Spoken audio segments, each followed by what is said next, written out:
नमस्कार, मी अर्पिता नाईक आणि आपण पाहताय समर्थन लाईव्ह। आज आपण आलो आहोत चिंचपाडा या ठिकाणी। या ठिकाणच्या नागरिकांच्या नेमक्या काय समस्या आहेत ते आता आपण जाणून घेऊ। तुमचं नाव? किरण विष्णू लोखंडे। या ठिकाणी रस्त्याची काय अवस्था आहे नेमकी? रस्त्याची परिस्थिती अशी आहे का भरपूर वर्षानंतर रस्ता बनलेला, 20-30 म्हणजे 10 वर्ष नंतर रस्ता बनलेला आहे। थोडी परिस्थिती खराब होती का खूप परिस्थिती खराब होती। चिखलामध्ये जायचं आता अर्जा टाकून येते करून सर्व डांबरचे म्हणजे खोटं म्हणून सर्व मध्ये काम केलेलं आहे रस्त्यावर।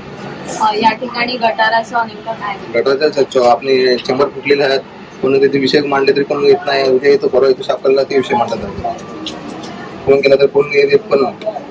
या ठिकाणी महापालिकेतर्फे तुम्ही काय पत्रव्यवहार वगैरे केलाय का? पत्रव्यवहार नाही केलं मी अजिबात। महापालिकेने लक्ष टाकायला पाहिजे ना मॅडम, महापालिकेने लक्ष टाकायला पाहिजे ना। अर्ध्या गलीला हे आहेत गटार बनवल्या, अर्ध्या गलीला नाही। शौचालयाची काय आहे? शौचालय फक्त 3 आहेत तिथे, बाकी पब्लिक किती आहे? अर्धे घर इकडे आहेत, अर्धे घर वरती आहेत। गावकरी लोकांना काय जायला नाही, 35-40 कुटुंब राहतात गावकरी लोक। गावाकडे 40% आहे,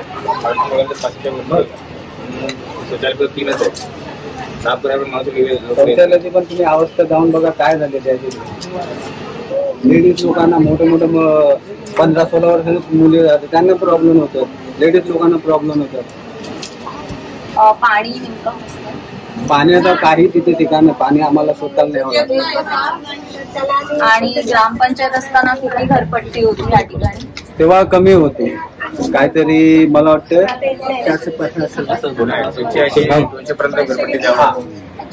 आता घरपट्टी 1100-2000 झालेली।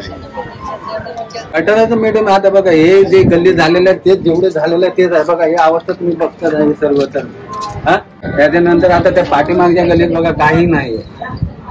बिचारे काय करतात, आपले मोरीजवळ खड्डा वाकरून ठेवतात, काय भांडी पाणी धुतात तिथे आणि तेच घाण पाणी त्यांच्या दरवाजावर येते। आता तुम्ही मागे जाऊन बघू शकता। आता हे तर मेन गली आहे, मेन गलीला होऊन नाही होत ना। पाठीमागच्या पण गल्या तुम्ही घ्या ना, भले छोट्या असू द्या गल्या, त्यांना पण घेणं भाग आहे ना तुमचं। असं रस्त्यावरती पथदिवे आहेत का? स्ट्रीट लाईट मेन याला आहेत, पण त्याचं पण कधी ठिकाण नाही, कधी जलतात कधी नाही जलत।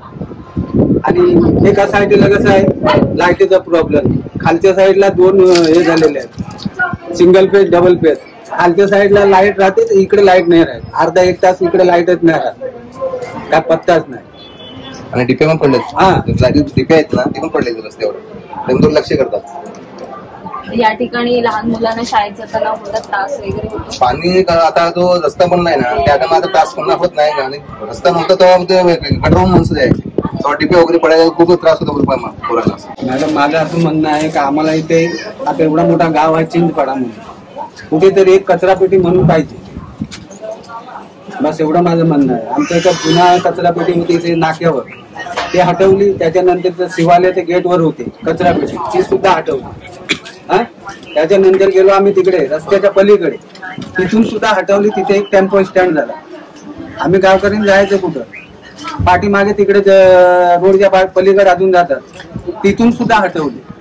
सकाळी घंटा गाडी तुमची येते, पण ते त्याचा आम्हाला काय उपयोग नाही। काही लोक कामाला जातात, संध्याकाळी मग कचरा भरून 8-9 वाजता दोन्ही घेऊन काय डब्बा घेऊन हे लहान मुलं सर्व घेऊन रोडच्या पलीकडे जातात। कधी काय ऍक्सिडेंट वगैरे काही झालं त्याला कोण जबाबदार? आम्हाला गाव करायला म्हणून एक कचरापेटी कुठेतरी करून द्या, बस एवढं माझं म्हणणं आहे। आताच आपण या ठिकाणी नागरिकांच्या समस्या ऐकल्या। महापालिका घरपट्टी मार्फत जो करातून पैसा घेते, त्या करातून नागरिकांना सोयी सुविधा देणं हे अपेक्षित आहे, मात्र या ठिकाणी कोणत्याच सोयी सुविधा नागरिकांना देण्यात येत नाहीये। महापालिका नागरिकांच्या या सोयी सुविधा महापालिका त्यांना कधी देणार हे पाहणं आता महत्वाचं ठरणार आहे।